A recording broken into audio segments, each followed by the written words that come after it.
Y vamos a empezar con una palabra de oración. Pastor Heráclito, ¿nos quiere guiar en oración? Amén. Padre, te damos gracias esta mañana por tu amor. Gracias por tus cuidados. Y esta mañana, Señor, queremos ponernos en tus manos. Señor, que uses a tu siervo, que le des palabras fáciles, entendibles, y que a nosotros, Señor, nos hagas entender también. Así que, Padre, gracias por la oportunidad. Y, Señor, que esto sea para la honra y la gloria tuya. En Cristo oramos. Amén. Bien, pues bienvenido, Pastor Gamaliel.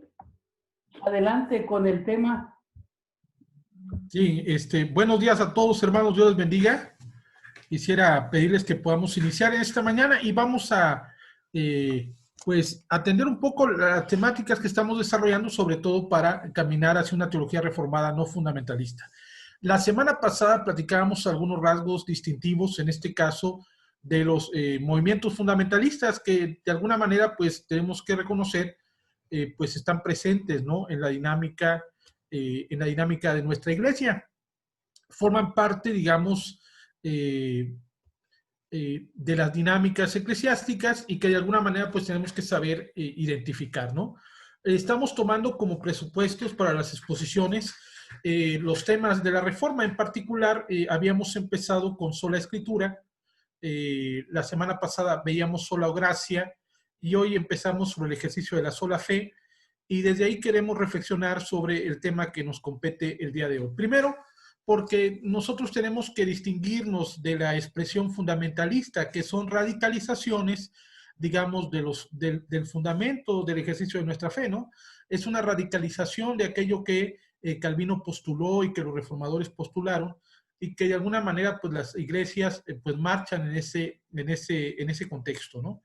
Hay un acontecer inmediato que los fundamentalistas en particular no se desprenden en su visión teológica de la propia tradición reformada, es decir, no van a las causas fundantes, aunque resulte paradójico, los fundamentalistas descansan más bien en el escolasticismo protestante.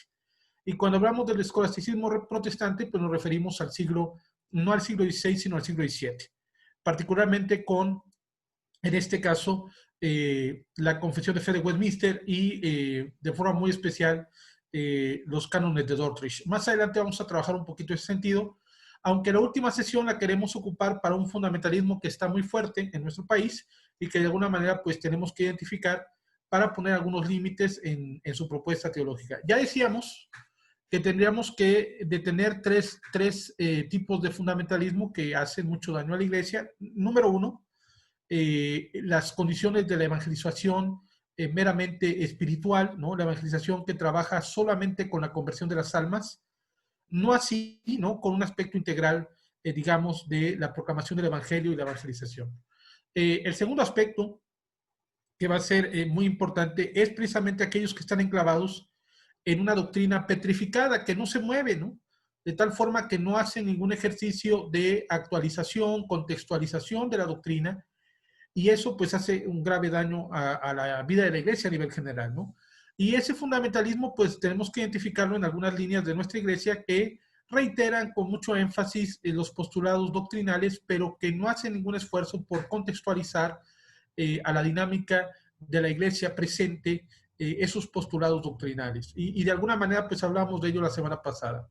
Y otro tipo de fundamentalismo que de alguna manera muchos esperan que trabajemos, es el horizonte de una filosofía reformada, ¿no? Y cuando hablamos de eso, muchos hablan, por ejemplo, de forma muy especial, de una especie de, digamos, de metafísica reformada. Eso es, a todas luces, en una condición, digamos, conceptual inadecuado para el vértice, en este caso, del pensamiento reformado en general. Entonces sí tenemos que ubicar ese aspecto, ¿no? Parto de la idea de Romanos 12, versículos 1 al 2. Así que, hermanos, os ruego por la misericordia de Dios que presentéis vuestros cuerpos en sacrificio vivo, santo, agradable a Dios, que es vuestro culto racional. Y cuán importante es ese ejercicio, ¿no? Porque al hablar, en este caso, de Logiquén Latreillán en particular, pues tenemos que ubicar ese aspecto de un culto verdaderamente racional en el contexto de toda la vida, ¿no? En esta sección del capítulo 12 de Romanos se empieza toda la sección parenética de la epístola a los romanos, que invita a los creyentes, por supuesto, al horizonte de la vida. Si partimos del hecho que Romanos es una teología misionera, ¿no? Hay que decirlo así, es una teología misionera, pues tenemos que la pretensión paulina es hablar de la universalidad del pecado, en primer lugar, ¿no? Del antídoto a esa universalidad del pecado, que es Cristo Jesús, pero por supuesto es un antídoto para judíos y para gentiles, y en esta sección exhortativa lo que va a establecer es la dinámica de la actividad del creyente, ¿no? Como proclamador del evangelio en cada una de las dinámicas de la vida, de la existencia. Pero de ahí que devenga este sentido a poder considerar nuestro actuar, ¿no? En el ejercicio del testimonio de Cristo en medio de la sociedad. Y eso tiene que ser para la Iglesia Reformada de todos los tiempos el horizonte vital. O sea, nos tenemos que encaminar a la manifestación de Cristo Jesús en todo lo que hacemos, en todo lo que realizamos. Yo no vengo aquí a hablar de esferas. Yo vengo aquí a hablar necesariamente del postulado de Calvino respecto a la integralidad de la vida. La teología reformada es una teología completamente integral. Eso tiene que ver con la formación propia de Calvino como abogado, como literato, como teólogo. Pero por supuesto, entonces su horizonte, digamos, de actividad en función de los temas teológicos, pues fue mucho más amplio que el de Lutero, que el de Bullinger y otros, ¿no? A pesar de que están, digamos, en el caso de Bullinger, enclavados en la propia tradición reformada. Ahora, el versículo 2 de Romanos capítulo 12 dice: no os conforméis a este siglo, sino transformaos por medio de la renovación de vuestro entendimiento, para que comprobéis cuál sea la buena voluntad de Dios, agradable y perfecta. Y por supuesto, aquí en este otro presupuesto paulino, se pide sobre todas las cosas que nuestro entendimiento no responda a las sazones, en este caso, de este mundo, sino a la voluntad de Dios. Y ese es el ejercicio. Sin embargo, se tiene que conocer el horizonte de este mundo. O sea, las condiciones en las cuales nosotros estamos imbuidos, estamos involucrados en la actividad y en el quehacer de todos los días. Es decir, formamos parte de un vínculo vital dentro de la sociedad. Y la iglesia es ciudadana del reino de Dios, pero también tiene ciudadanía, ¿no? En medio de la patria a la cual se debe y se pertenece. Y esto está muy bien en el contexto de la teología reformada. ¿Por qué? Porque hablamos de la construcción de ciudadanía. Es decir, estamos hablando de hombres y mujeres renovados por el poder de Dios que asumimos la condición de la vida. Si vamos a establecernos en el ostracismo que el fundamentalismo promueve, pues tendremos comunidades verdaderamente apegadas a un templocentrismo, ¿no? Que no tienen ninguna dinámica empática con la vida. Más bien van a satanizar la vida. Todos los elementos de la vida lo van a satanizar. Incluso van a medir la vida entre liberales y conservadores, ¿no? Ellos como el receptáculo de lo correcto, la ortodoxia, y lo demás es heterodoxia, es, digamos, lo extraño, ¿no? Lo que no se debe de permitir de ninguna manera. Ha pasado recientemente con la muerte del hermano Juan Stam, ¿no? Que lamentamos muchísimo. Un teólogo reformado en toda la extensión de la palabra, ¿no? Sobre todo el mejor escatólogo que habíamos tenido en América Latina y sin lugar a dudas el mejor intérprete del libro de Apocalipsis en todo el mundo. Pero cuán importante es reconocer esto, porque aún los grupos fundamentalistas satanizan la teología de Juan Stam, ¿no? Y por supuesto le tachan de liberal, digamos, de ecuménico y muchas otras etiquetas, porque a lo único que se dedican es a poner etiquetas al ejercicio, digamos, de la expresión teológica. No, tenemos que decir algo que es muy importante. Estamos enclavados en un horizonte contextual al cual como iglesia tenemos la oportunidad, fíjense, a la luz de Calvino tenemos la oportunidad de responder, ¿no? De actuar dinámicamente desde el ejercicio de la fe que nosotros tenemos. Quisiera hacer un recorrido, otra vez si me permiten, bajo una categoría de la espiritualidad, digamos, del siglo XVI. Y para esto yo quisiera poner aquí una pintura de Alberto Durero. Acuérdense que esta pintura, que se llama La nobleza del hombre, va a reflejar la espiritualidad renacentista, ¿no? Ahora, aquí vemos a un hombre que avanza cabalgando, ¿no? Es un jinete que avanza pero está de alguna forma custodiado por Satanás, ¿no? Le encontramos allá con una descripción de una bestia, ¿no? Y por el otro lado está la muerte. Pero este hombre avanza, ¿no? Camina con su caballo sin, digamos, apercibirse o básicamente haciendo un lado esas condiciones, él sigue avanzando. Aún su mascota tiene miedo, ¿no? De lo que está alrededor, pero ese hombre sigue avanzando. Ese es el rompimiento en realidad de los temores que tutelaban el horizonte de la vida del pensamiento medieval. Es decir, aquí estamos abriéndonos a una nueva espiritualidad que se expresa en muchos aspectos, ¿no? No tan solo en el aspecto teológico, doctrinal, que es desde donde estamos acostumbrados a ver la dinámica de la Reforma y de movimientos como el Renacimiento. O sea, estamos acostumbrados a verlo siempre el horizonte de la Reforma bajo los lentes, ¿no? De una visión, en este caso, eclesiocéntrica, desde la Iglesia, pero tenemos que decir que esta pintura es una expresión del rompimiento, del tutelaje de todas las fuerzas que dominaban al hombre en el medievo. Entonces la idea de la muerte y de Satanás quedan relegadas, ¿no? a la condición de lo etéreo para avanzar en un ejercicio, digamos, de asumir las condiciones de la vida, ¿no? Ya la vida no es meramente ars morendi, no es solamente prepararnos, ¿no? Para el ejercicio del encuentro, en este caso, del más allá. No, aquí hay, por supuesto, un rompimiento bajo esas condiciones que absorbían la cosmovisión de la vida medieval. Ahora, avanzamos en ese sentido porque el mundo antes de la Reforma, si bien era un mundo sin libertad de conciencia, había un espionaje comunitario. Acuérdense ustedes que decíamos la primera conferencia, que la propia, digamos, la propia Inquisición se formó para estar regulando todo aquello que atentara contra el status quo, ¿no? De la cristiandad. De tal manera que en las parroquias había 3 representantes de la Inquisición. 2 laicos, 2 seglares que tenían que estar vigilando a los demás, ¿no? Y había un representante eclesiástico que ellos valoraban si había alguien dentro de la comunidad que representaba una condición de herejía, que básicamente era una condición de rebeldía a la cristiandad.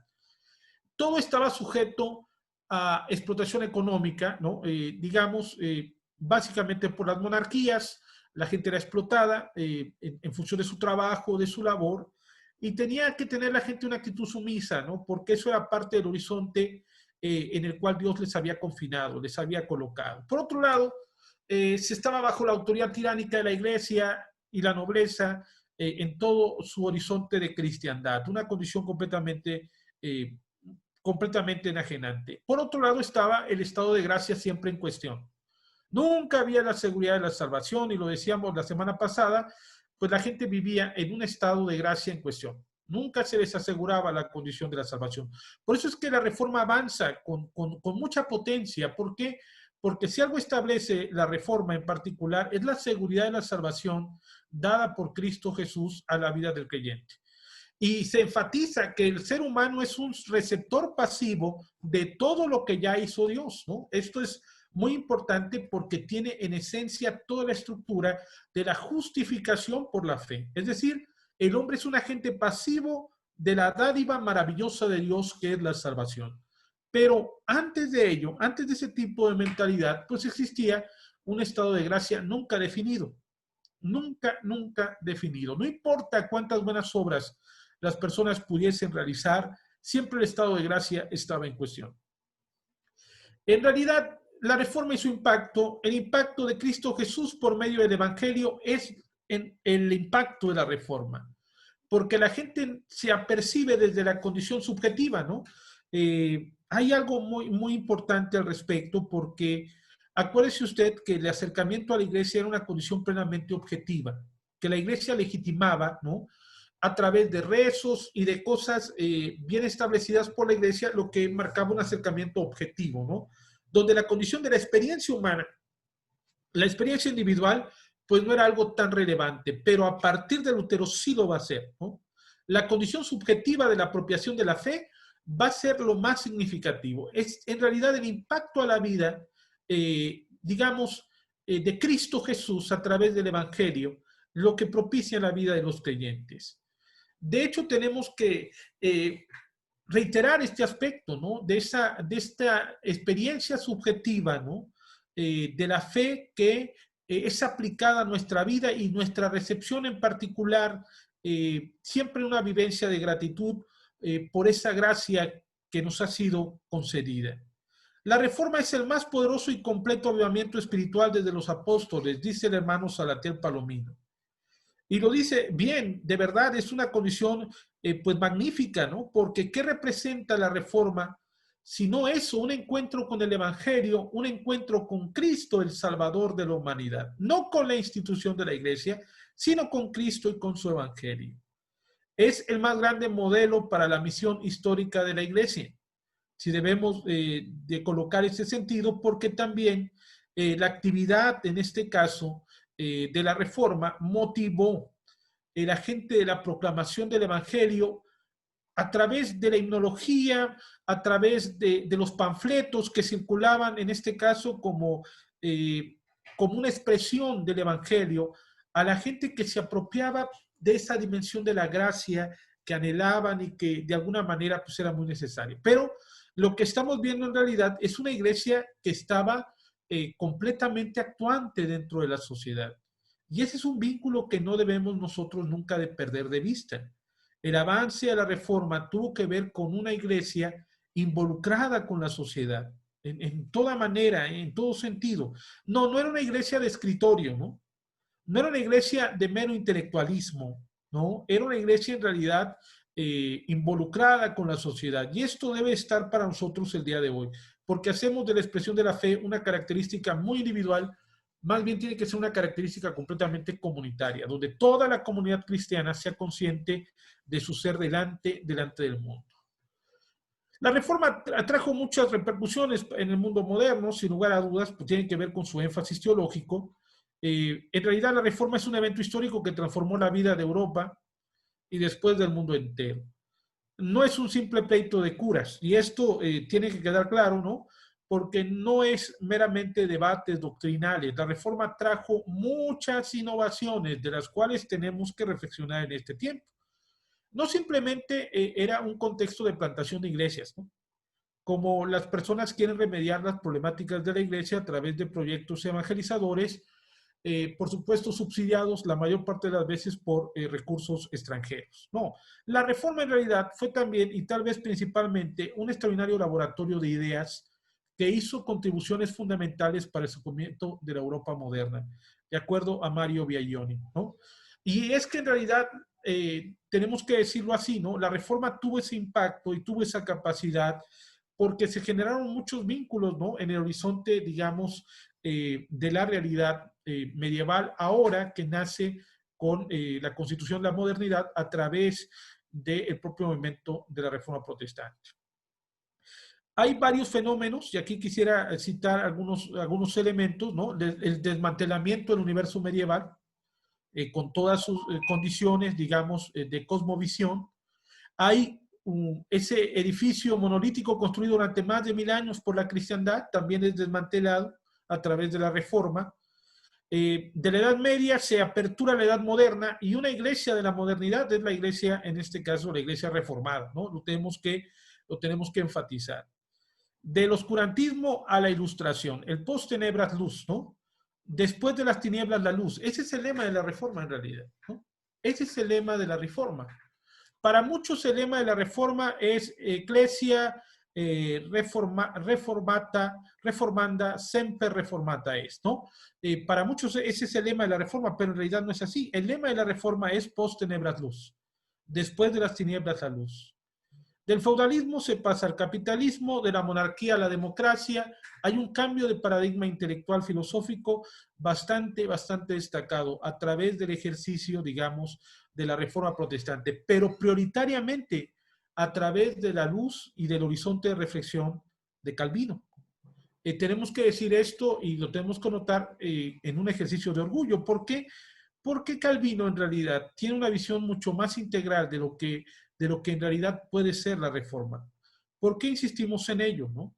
Porque la Reforma de Calvino en Ginebra fue una reforma totalmente integral, ¿no? Totalmente integral. Se pasa de esa metafísica filosófica, ¿no?, del medievo a la exégesis con todo el rigor, digamos, científico, y decíamos en la primera conferencia, de ahí que inicia la dinámica de las famosas ciencias bíblicas, desde la traducción de Lutero hasta la exégesis calviniana, ¿no? Del escolasticismo al humanismo, y ahora se establece el método histórico crítico como una función elemental, ¿no? Estos panfletos muy conocidos ya, por ejemplo, conocido como el Molino de Dios, y pues de alguna manera, pues podemos ver acá a ese Dios soberano, porque la idea de la reforma es particularmente el Dios soberano, el dueño de la salvación, ¿no? Y es aquel que tiene en su mano todos los poderes. Y ahí está representado ese poder, por supuesto, en ese Dios que tiene esa esfera, ¿no?, que es símbolo de la cristiandad. Pero, por supuesto, el que domina sobre todo, ni es el rey ni es el papa, es Dios. Y aquí a este molino de Dios, como se le conoce a este panfleto que circuló por toda Europa, vamos a encontrarnos al Señor Jesucristo, que está depositando pues los símbolos de los evangelios, de los 4 evangelios, y está colocando al Espíritu Santo en ese molino. Quien recibe el resultado de la molienda es Erasmo de Rotterdam, por supuesto el famoso Textus Receptus, que va a ser la base de las traducciones, digamos, del Nuevo Testamento a diversos idiomas vernáculos. Detrás de él, precisamente a su espalda, está Lutero. Aquí está su nombre, Luther, que está amasando, pero que está sacando el resultado, que son precisamente la Biblia, las impresiones de la Biblia. Y Lutero las está dando a las autoridades de la iglesia. Está el Papa, ¿no?, su tiara papal, está el cardenal con su sombrero, y está el obispo, y hay un monje, aquí está su tonsura, al cual Lutero les entrega los ejemplares de la Biblia, pero ellos no lo quieren recibir, ¿no? Atrás de Lutero hay otro reformador, no se tiene el nombre, pero es inmediatamente alguien que también está promoviendo la entrega de la Biblia, y las autoridades de la iglesia están rechazando sus ejemplares. Y atrás hay un pajarraco que grita excomunión, ¿no? Y hay una especie de Karl Frasch, ¿no?, que es un Juan del pueblo, que está espantando a ese pajarraco. Ahora, es muy importante, digamos, esta dinámica, porque a través de panfletos, a través de himnología, pues enseñaba el ejercicio de la fe reformada, pues a las personas del pueblo. Y esto hizo que la fe fuera una expresión mucho más viva, una fe, digamos, que recorría toda la sociedad antigua. La reforma y su significado. La fe reformada, la fe de la reforma significa, en el marco de las iglesias reformadas, fe en la acción permanente, reformadora y renovadora de Dios. O sea que hay un fuerte estímulo de reconocer eso, ¿no? Que en realidad las iglesias reformadas reconocían que el actuar de Dios para reformar la iglesia era un actuar permanente. Y esto es algo muy importante que la iglesia reformada no tiene que olvidar. Reforma, como palabra, no encierra ya el mismo significado que en los movimientos reformistas medievales. Es decir, el de renovación de la iglesia como la obra del hombre de buena voluntad, sino como una obra de Dios en la historia. Es decir, en el siglo XVI, ya esta ejecución, ¿no?, de renovación de la iglesia, hecha por hombres de buena voluntad, ahora se contempla más bien como una acción histórica de Dios que está transformando ya la vivencia de la iglesia. Y eso va a ser pues una característica pues muy importante, ¿no? Esta digamos, visión del concepto de reforma para el siglo XVI. La reforma de Dios es un movimiento renovador de la fe y afecta al hombre en su totalidad, al individuo y su situación religiosa, social y política. Por supuesto, esto lo vamos a ver con comunidades completamente comprometidas con un proyecto, digamos, bíblico sí, pero que no deja de ser un proyecto para toda la sociedad. Hemos enfatizado mucho el caso de todas las comunidades reformadas, particularmente de Ginebra. Lo mismo podríamos nosotros considerar de Zurich, en el caso de la agenda de Zwinglio, ¿no? Todo hay una propuesta bíblica de transformación, en este caso de la sociedad. Y esto es muy importante, ¿no? Porque no tan solo hablamos de una transformación etérea, de una transformación del alma, sino hablamos de la transformación de la persona y de su entorno. A la reforma de la doctrina ha de seguir la reforma de la vida. Es un presupuesto muy importante, puesto que la renovación como reforma de Dios es universal. Y este es el sentido en realidad, ¿no? Hablamos de esa reforma de Dios que es para todos y para todas. Y en ese vínculo tenemos que actuar y tenemos que marchar como iglesias reformadas en todos los tiempos. Esta frase, ¿no? Ecclesia reformata semper reformanda ex, que hacíamos mención hace un momento, habitualmente se le cree el lema de la reforma, pero sabemos totalmente que no es así. O sea, es una frase más bien que pertenece a movimientos pietistas holandeses, pero no en sí, digamos, a la condición de la iglesia reformada. Pero qué bien que nos sirve en realidad, es decir, nos sirve mucho. Porque en el caso de Jodocus von Londestein, que es al que se le ubica esta frase, allá en el año de 1674, en un devocionario, fue un holandés importante en el pietismo reformado, movimiento conocido como la Segunda Reforma Holandesa, de acuerdo a Horton. Planteaba en su escrito algo así como la reforma reformó la doctrina de la iglesia. Pero planteaba que era más necesario estar reformando siempre las vidas más que las prácticas, en este caso, mucho más importante eran las prácticas del pueblo de Dios. Lo que se tenía que transformar era la condición de las prácticas del pueblo de Dios. Pero tenemos que ubicar esa frase en el contexto. En realidad, la frase en el contexto es todavía más dura, ¿no? Ecclesia reformata sempre reformanda ex, iglesia reformada siempre reformándose. Pues es una frase todavía más dura porque se va a referir sobre todo a una sociedad que está desgastada por el famoso escolasticismo protestante, que estaban enfrascados, por supuesto, en un debate doctrinal abierto, decidido, luteranos contra reformados, reformados entre ellos, pero nótese que estamos hablando de forma muy especial de la segunda mitad del siglo XVII, donde surgen los movimientos pietistas. Allá podemos encontrar, en este caso, Spinner, ¿no? Con Pia Desideria, que no dejan de ser movimientos críticos a ese protestantismo escolástico, ¿no? Casi farisaico, de debates meramente doctrinales. Y muchos quieren llevar a la iglesia el día de hoy a ese tipo de debates. No salen de debatir los mismos temas y las mismas problemáticas, no del siglo XXI, sino del siglo XVII. Es una condición bastante terrible, ¿no? Una doctrina completamente petrificada, ¿no? Que no tiene movimiento, que no se contextualiza, que no habla a los creyentes del día de hoy. Eso no puede ser la tradición reformada. Por eso la frase tiene pertinencia incluso hasta el día de hoy, ¿no? Si pensamos en una iglesia que está produciendo una ortodoxia completamente estéril y vacía, que no lleva a la iglesia a ningún tipo de transformación de la vida, sino solamente deja a la iglesia, en este caso, en un vínculo de un pseudo malabar intelectual. ¿Por qué hablo de un pseudo intelectualismo? Porque solamente están enfrascados en debatir las mismas doctrinas, ¿no?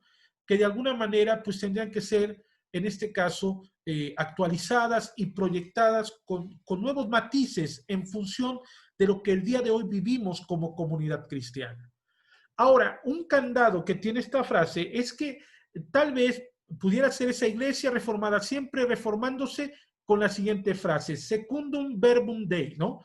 De acuerdo a la palabra de Dios. Es decir, la iglesia reformada siempre reformándose de acuerdo a la palabra de Dios, y esa es una propuesta pues antiquísima que nos puede ayudar a saber cuál es el vértice y el horizonte, digamos, de todo tipo de reforma para la iglesia. Y en esto cobra pertinencia en realidad la frase.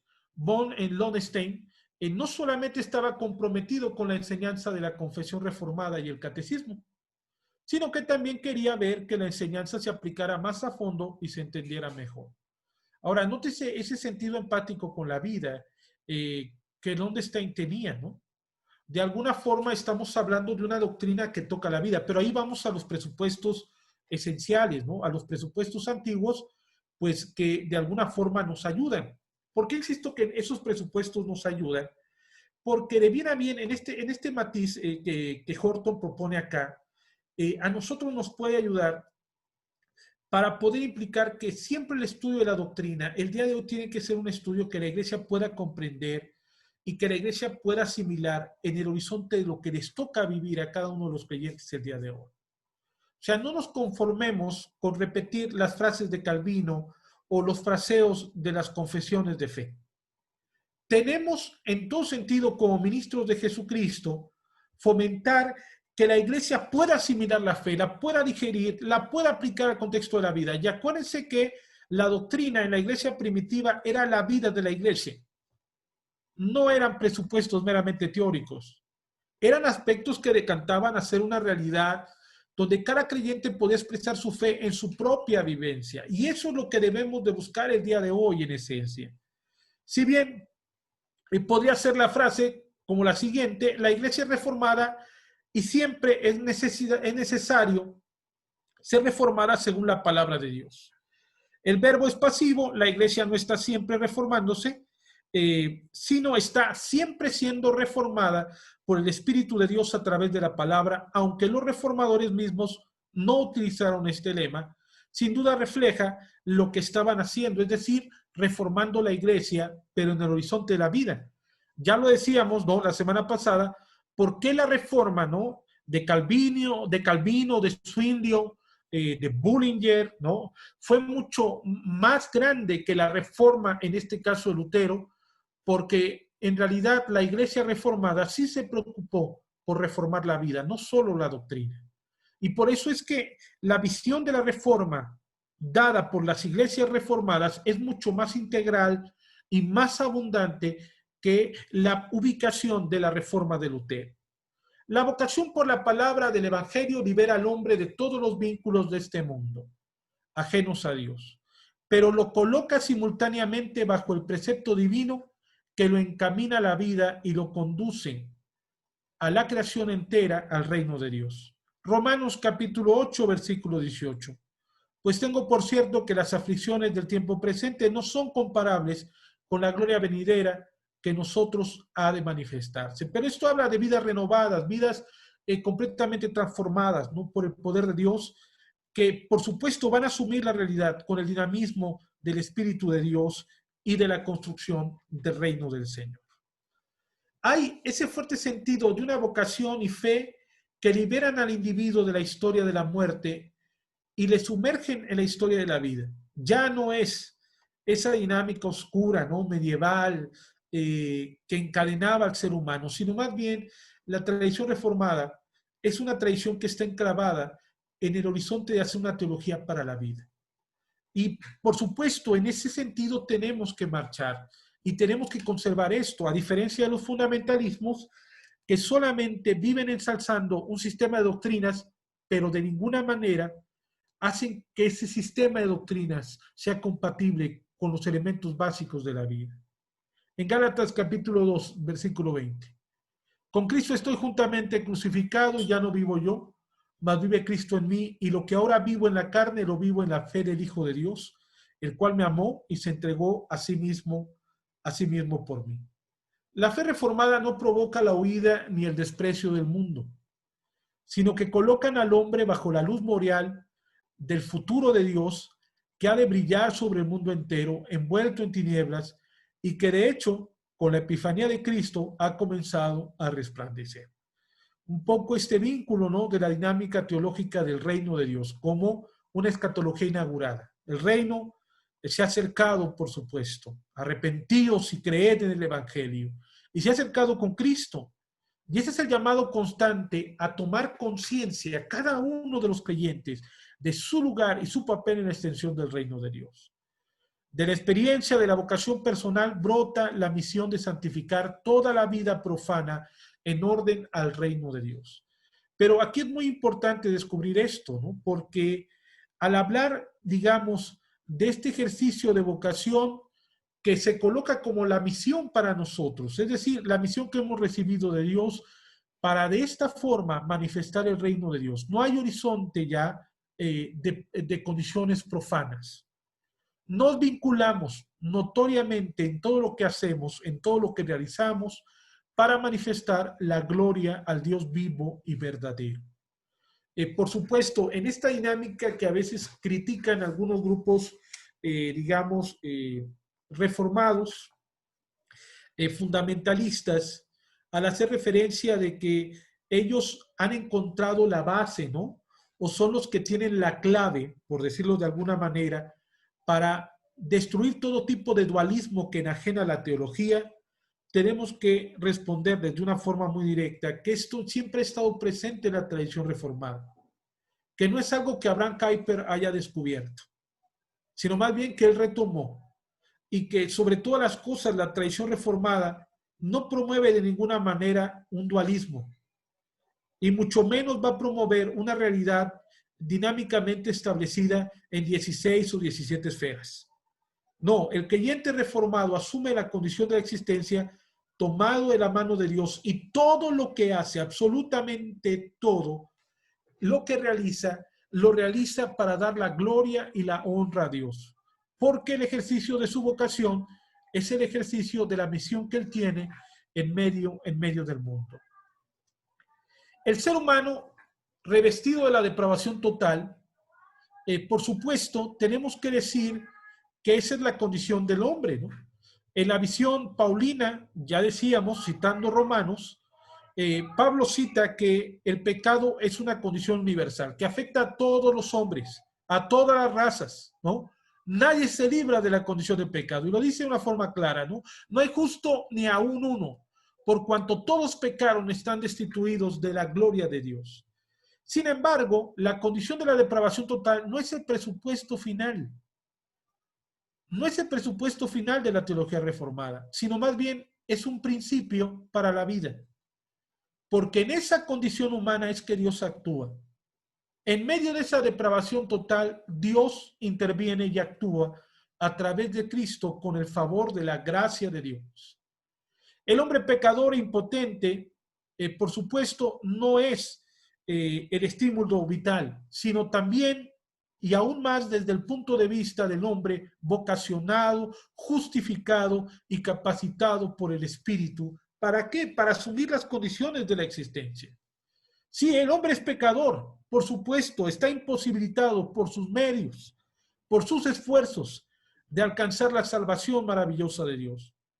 Pero desde ese punto de vista, también el hombre es un hombre vocacionado, justificado por Dios y capacitado por el Espíritu para asumir las condiciones de la vida y para de esta manera también, de forma muy especial, ubicarse en el contexto de la salvación.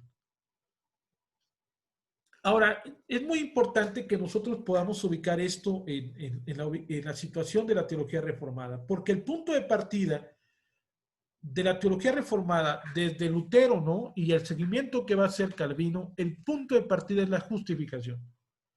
Sí, el hombre en realidad desde ese punto de la justificación puede avanzar dinámicamente a la santificación y por supuesto en esa dinámica el hombre puede ubicarse en el horizonte de la vida misma.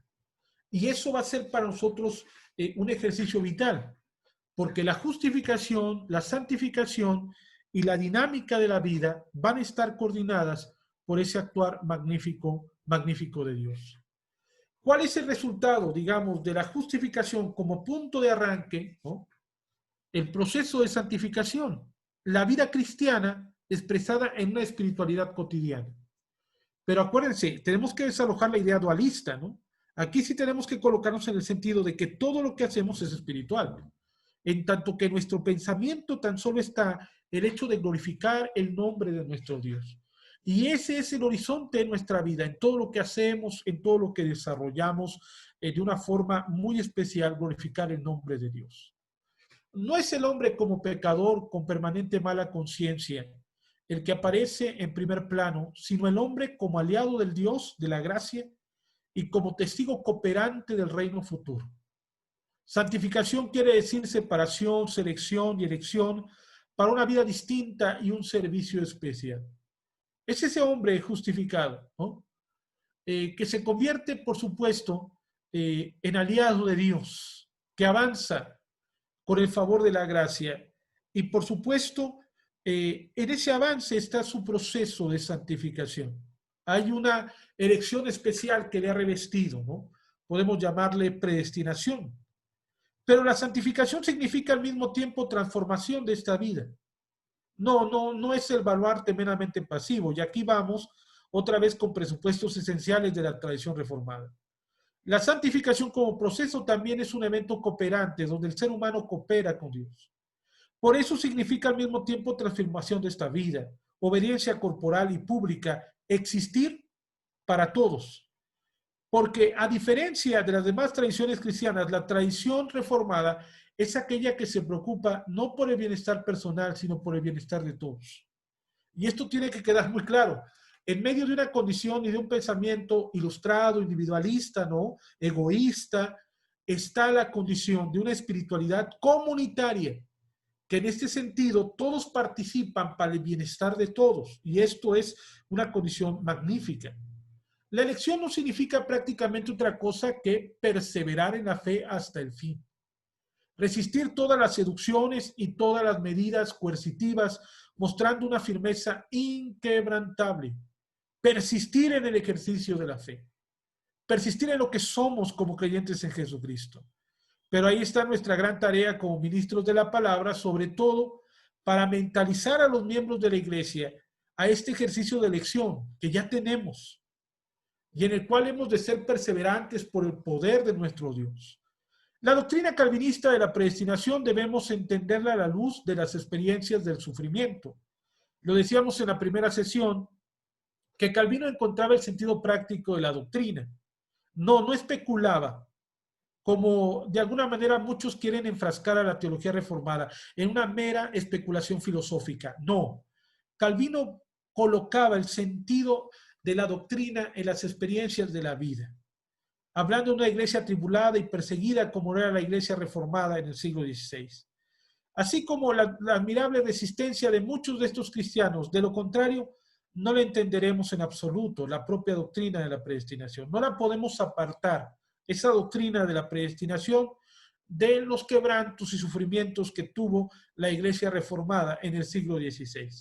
Y avanzamos, ¿no? Porque ese sentido de resistencia que la iglesia reformada muestra en el ejercicio de su espiritualidad es algo constante a lo largo del tiempo. Un ejemplo es precisamente María Durán, recluida en la Torre de Constanza, por supuesto, de alguna forma para tratar de persuadir a su hermano, un predicador reformado, para que no siguiera, ¿no? en el ejercicio de la proclamación.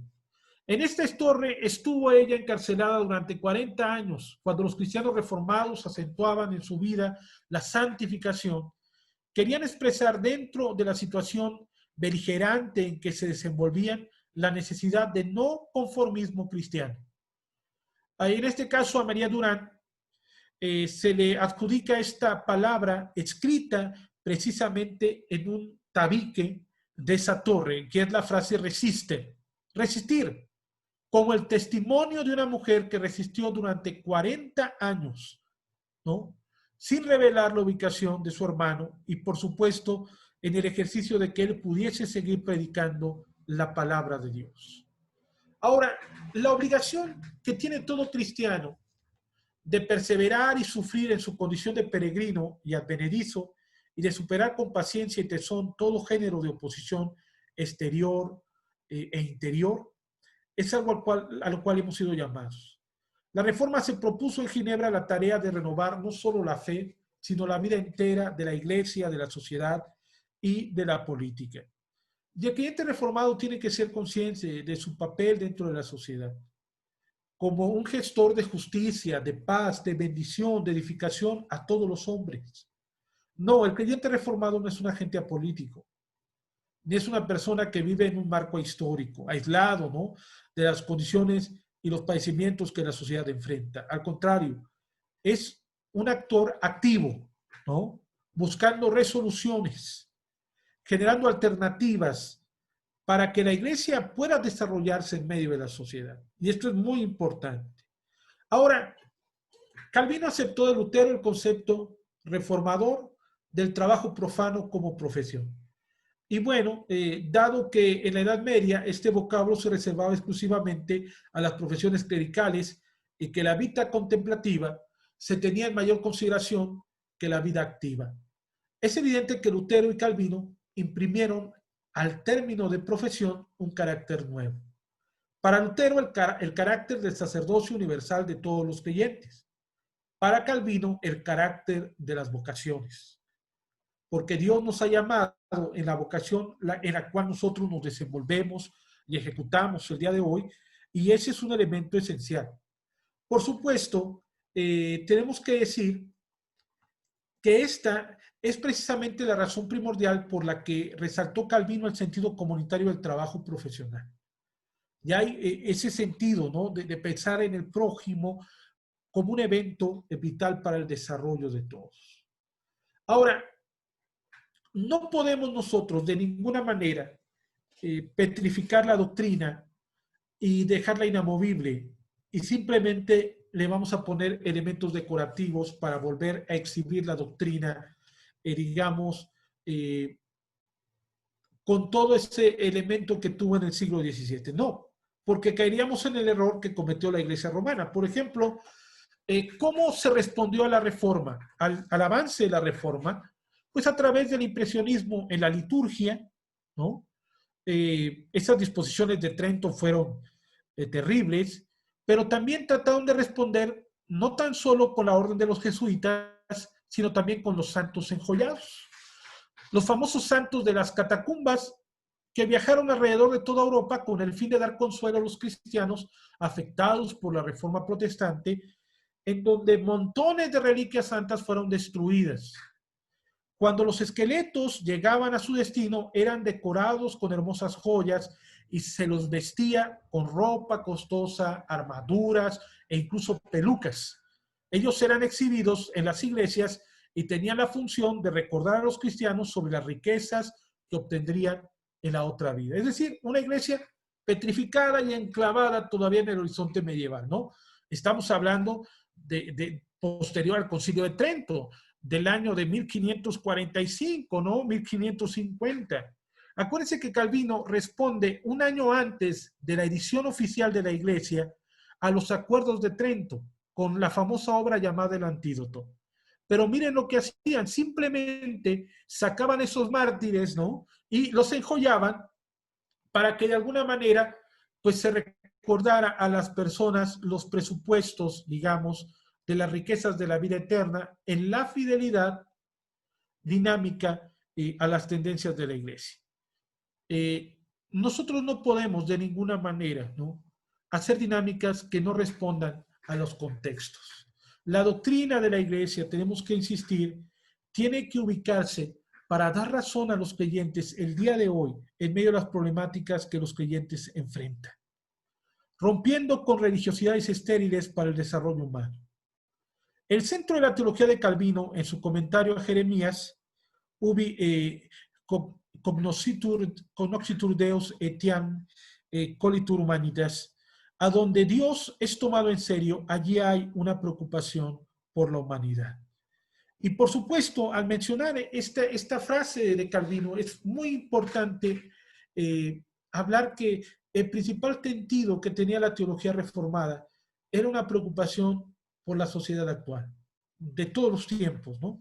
La sociedad de este siglo XVI, la sociedad de este siglo XXI. Podríamos hablar necesariamente cómo estamos nosotros en medio de la tradición reformada, ¿no?, en pleno siglo XXI. La religiosidad reformada es insumisa. Esta es una frase de Leopoldo Cervantes, y fomenta la verdadera libertad del hombre. Eso es lo que hace la expresión de la religiosidad reformada. Primero, es insumisa porque no se va a colocar bajo el dominio, digamos, de ningún tipo de poder de este mundo, sino que la tradición reformada vivirá colocada bajo la dinámica de la palabra de Dios.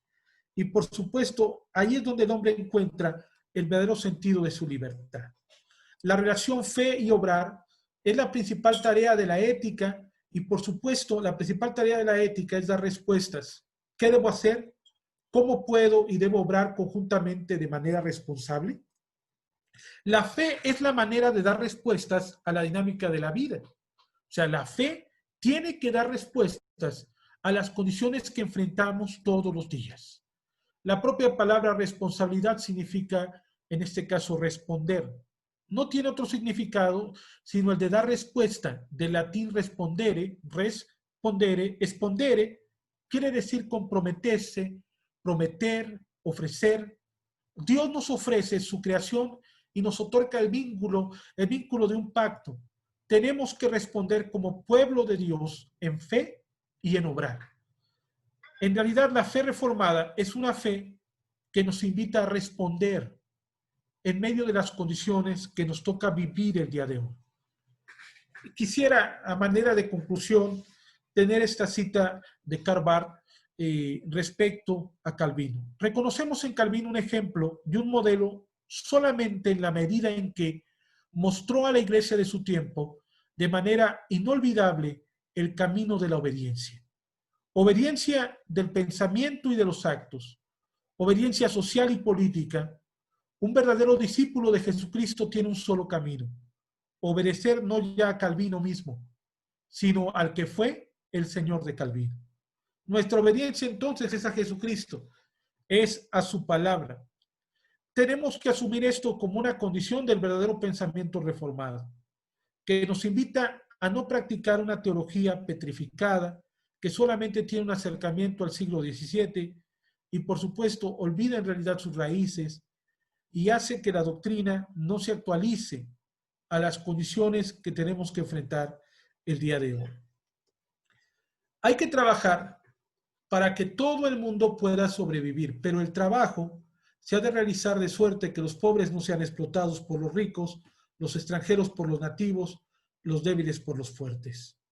Hay que incorporar el reino de Dios en medio de lo cotidiano.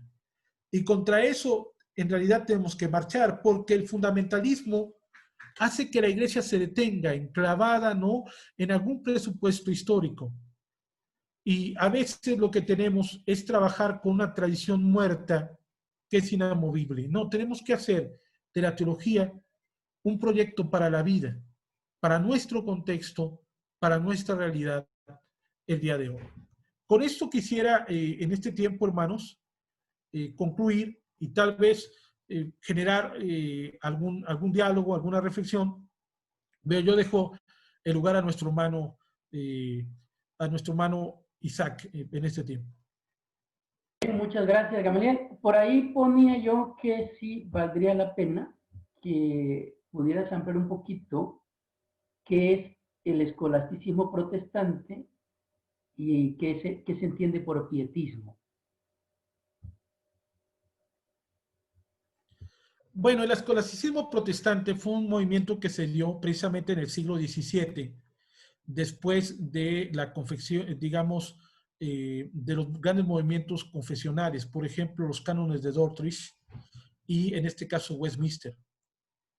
Y en realidad hubo muchos debates en la construcción doctrinal de esas épocas, de tal manera que todo era un debate entre pastores y teólogos, y la iglesia se desgastó mucho de estas dinámicas, ¿no? Porque para justificar incluso la doctrina llegaban argumentos filosóficos verdaderamente absurdos. En esa época empezaban las condiciones del famoso naturalismo, de tal manera que la gente estaba más bien enclavada, más que en presupuestos de la Sagrada Escritura, en la ubicación, digamos, de argumentación filosófica y en muchas condiciones básicamente amparados, digamos, en algún tipo de pensamiento de algún teólogo en particular. Pero eso se le conoció a todo ese periodo como escolasticismo protestante.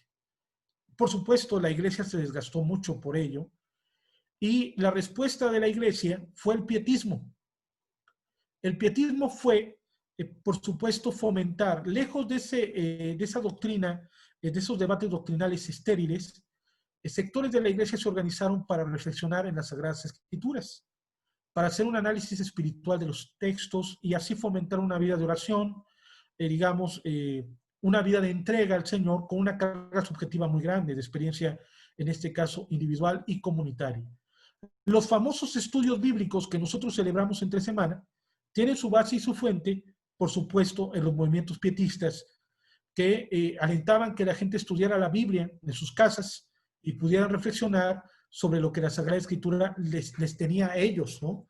De forma directa y encontraban un significado pues espiritual a las condiciones, digamos, de la enseñanza bíblica. Pero en realidad el pietismo fue una respuesta al escolasticismo protestante, ¿no?, del siglo XVII.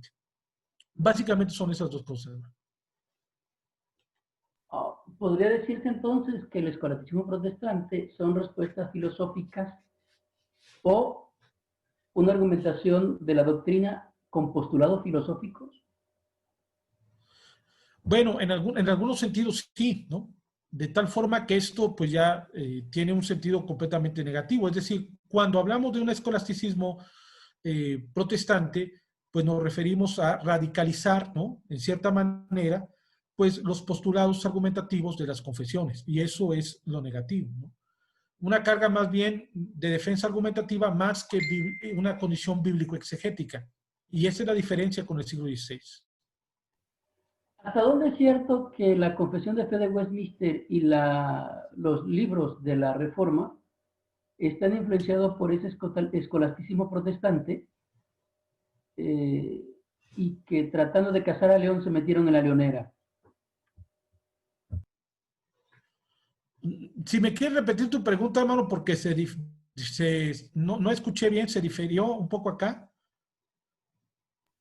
¿Hasta dónde es cierto que los documentos de Westminster, hablando de la Confesión de Fe, del Catecismo Menor y Mayor, están influenciados por el escolasticismo protestante, que tratando de cazar a León porque le están contestando a Trento, que es el concilio católico, pero algunos no están muy familiarizados con Trento, y quizá van a ir dos cosas, quizá van un poquito, pensar un poco hasta dónde se influencia ahí, y si es cierto que a partir de 1900, del concilio de Trento, la Iglesia Católica empieza a ser Iglesia Católica por el argumento que utilizan algunos que ya era Iglesia Católica, y muchos han perdido que la Iglesia Católica, según se dice, va a ser católica a partir del Concilio de Trento, donde ellos definen, inclusive su canon, y definen también que a partir de ahí son Iglesia Católica, Apostólica y Romana. ¿Qué nos puede decir al respecto? Bueno, en el caso, por ejemplo, de Westminster, Westminster se crea con una intención fundamental, ¿no?, que es tratar de encontrar un gobierno de la iglesia y una iglesia diferente un poco a la condición de la iglesia oficial, que era la iglesia anglicana.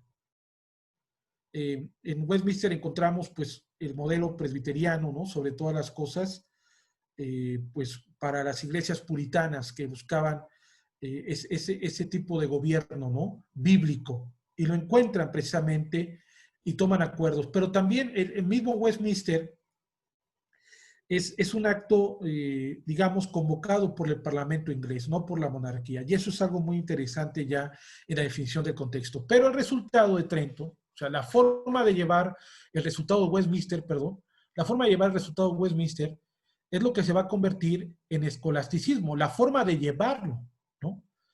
Sobre todo en la dinámica y en la enseñanza, porque se convirtió en la enseñanza oficial de las iglesias, en este caso, de las iglesias presbiterianas y reformadas, y de alguna manera, pues, es algo que, pues, formó parte, digamos, de la dinámica oficial. El problema es que los postulados eran inamovibles, petrificados, de tal manera que hay incluso iglesias que dependen tanto de Westminster que no tienen un horizonte de confesión de fe digamos, en su condición, ¿no? No cuentan o exaltan tanto Westminster que no pueden confeccionar ellas su propia confesión de fe local, ¿no? Eso es, digamos, una condición de lo que tenemos como resultado. Pero hay que decir que el problema no es en sí la confesión de Westminster, ¿no? El problema es nuestra interpretación de esa doctrina. Si solamente la repetimos nada más, o cómo podemos nosotros aplicarla a los creyentes, es decir, cómo enseñamos esa doctrina a los creyentes el día de hoy, para no hacerlo meramente un tinte de escolasticismo protestante, ¿no?, irreflexivo, que simplemente se repite y ya, ¿no? Un ejemplo, un concurso en una, digamos, en uno de estos congresos que realizan algunos de los presbiterios, hubo una hermana que pudo decir de todo el catecismo menor, preguntas y respuestas del catecismo menor, ¿no? Pero cuando se le preguntaba, fuera de la dinámica de memorizar, cómo podía aplicar determinadas cosas de Westminster a la condición de la vida, no sabía. La hermana no lo sabía ubicar porque solamente aprendió a repetir, ¿no? Lo que dice tal cual Westminster, y eso es una condición incorrecta. Eso es quedarse, digamos, en un presupuesto meramente escolástico. Tenemos que hacer que la iglesia piense la doctrina y viva la doctrina. Y ese es un ejercicio para nosotros, para no quedar enclavados en ese ejercicio de escolasticismo protestante. Lo otro tiene que ver, en el caso de Trento, Trento necesariamente es un confrontar a la iglesia, a las iglesias reformadas, ¿no? Y del movimiento de reforma. ¿Por qué? Tratar de frenar su avance en Europa y legitimar la autoridad papal, que era algo que se estaba perdiendo porque uno de los argumentos de los movimientos de reforma, pre-reforma y reforma, era la autoridad papal desmedida, ¿no? De reconocerse como dueño absoluto el Papa, ¿no? E incluso con el derecho de poder legitimar a los propios monarcas de Europa. Es decir, fue simplemente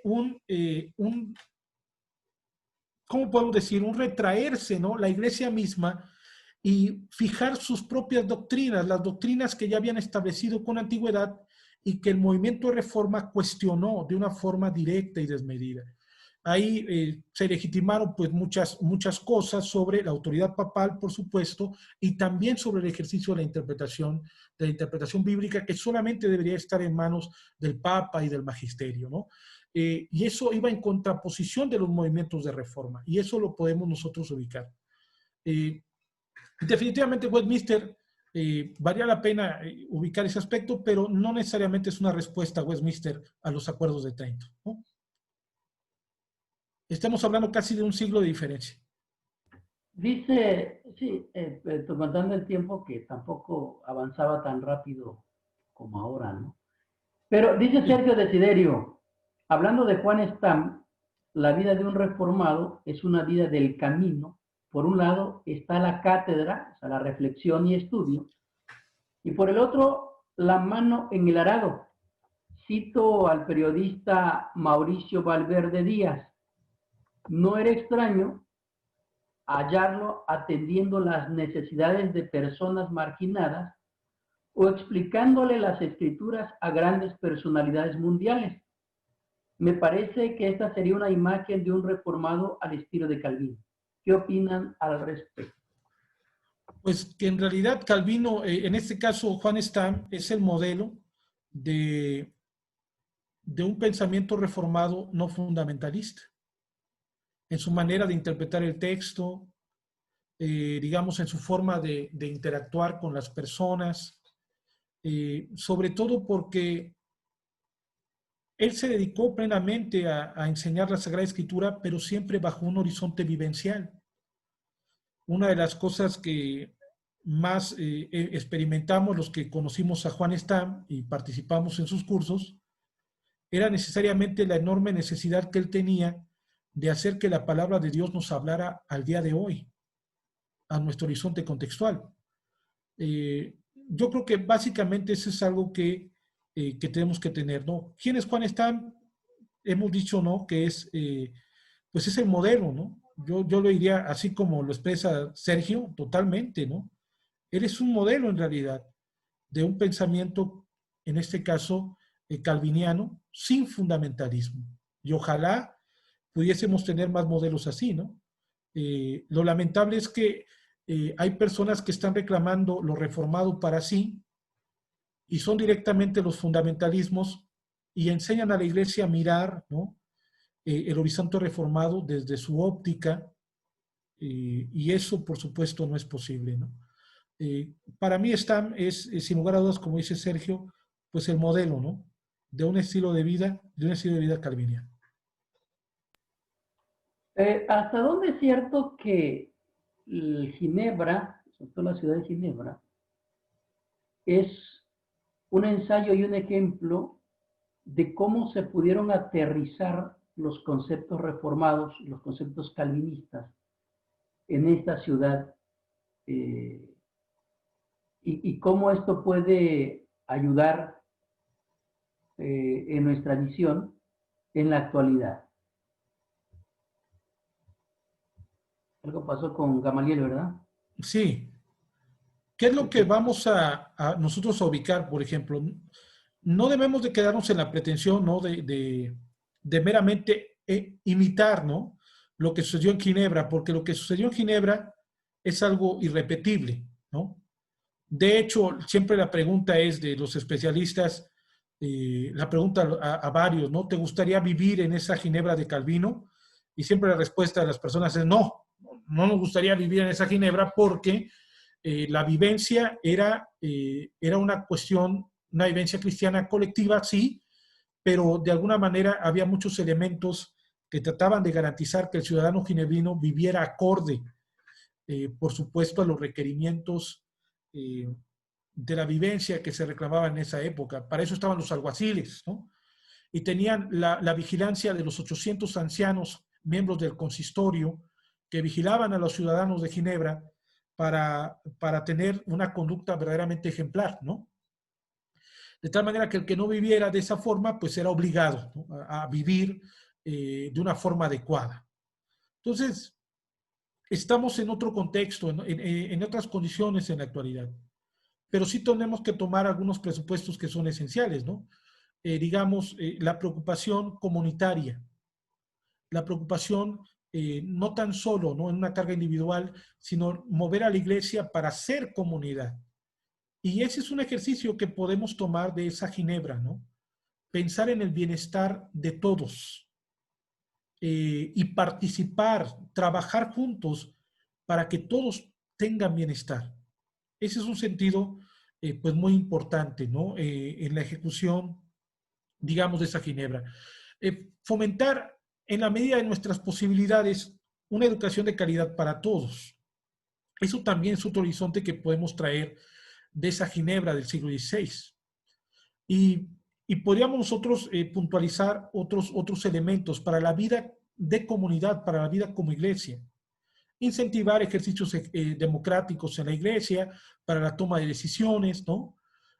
Hacer una actividad, por supuesto, más participativa de toda la comunidad para la ejecución de planes, de programas y proyectos que la propia comunidad cristiana pueda tener. Son varios de estos elementos que nosotros tenemos que traer. Porque insistimos, ¿no? Reconocemos esa vivencia de Ginebra como un modelo, como una condición bastante vital, pero tenemos que adaptar esas condiciones, por supuesto, a la condición que tenemos como iglesia cristiana el día de hoy. Eso es lo que tenemos nosotros que realizar, ¿no? Y ahora lo más importante es la contextualización de la doctrina bajo las dinámicas que la iglesia el día de hoy está enfrentando, ¿no? ¿Alguien más tiene alguna pregunta o comentario, hermanos? ¿Es el momento de hacerlo? O, ¿cómo dicen? O se entendió todo o no se entendió nada. No queremos hacer aquí un diálogo entre Gamaliel y yo. Si les gustaría algo que se ampliase o algo que no queden dudas, no queden lagunas en torno a esto, porque de aquí pende, ahora sí, la razón de ser de la iglesia presbiteriana, ¿no? No sé si se entendió todo. Ahí está el chat aquí para quienes quieran escribir al respecto algo. Es el momento de hacerlo. Y les voy comentando también que por favor vayan apartando y vayan comentando con algunas personas. Está por salir la promoción también de el siguiente evento, que va a ser el 3, 17, 24 de noviembre y 1 de diciembre. 3, 17 y 24 de noviembre. Esta es la penúltima charla con Gamaliel. Se vale de acuerdo estar en desacuerdo. Lo que no se vale es luego andar comentando fuera algún desacuerdo y lejos de ayudarnos nos desune, ¿no? Es decir, busquemos la unidad y tenemos en este sentido que caminar juntos. 3, 17 y 24 de noviembre y 1 de diciembre. Vamos a tener con el doctor Larry Trotter la predicación cristocéntrica en la revitalización y plantación de iglesias, para que lo tengan presente y ya va a salir terminando el próximo, realmente termina este y empieza el otro curso, y ahí cerraremos las conferencias nosotros como presbiterio y como sínodo de este año. ¿A qué se refiere? Dice aquí Abel García Ponce. ¿A qué te refieres quizá de dice la pregunta, ¿a qué se refiere de una teología integral? ¿O a qué te refieres cuando hablas de una teología integral? Esa es una teología de proyectos, ¿no? De proyecto y una actividad práctica. Creo que uno de los aportes que tiene la teología de Calvino es que es una teología muy práctica. Cuando me refiero a una teología de proyecto, me refiero a una teología que abarque culto, educación, por supuesto, actividad política de la propia comunidad cristiana, digamos que cumpla con su papel de ser una influencia histórica, la comunidad en movimiento, y que esté enclavada bajo los presupuestos de la propia herencia reformada que demandan este tipo de actividad.